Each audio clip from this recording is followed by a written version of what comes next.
بنا وجعلنا مسلمین لک ومن ذریتنا امۃ مسلمۃ لک، اللہ ہم دونوں کو، باپ بیٹے کو بھی مسلم بنا دے اور ہماری نسلوں میں سے بھی اپنے مسلم اور فرما بردار پیدا۔ کون دعا کر رہا ہے؟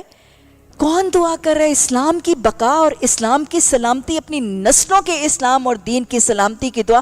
خلیل اللہ، ذبی اللہ دعا کر رہے۔ ان کو اپنے اسلام کی سلامتی کی دعا کرنے کی ضرورت تھی، فکر کرنے کی ضرورت تھی۔ آج معاشرے کا حال یہ ہے کہ لوگ سمجھتے ہیں کہ ہم نے کلمہ پڑھ لیا تو مسلمان ہو گئے، ہم نے کلمہ پڑھ لیا، ختنے کرا لیے تو ہم مسلمان ہو گئے، اور قرآن پڑھ لیا تو بہت ہی مسلمان ہو گئے۔ اللہ ہمیں مسلم و مومن بنا، اللہ اسلام کی سلامتی کے طریقے سکھا۔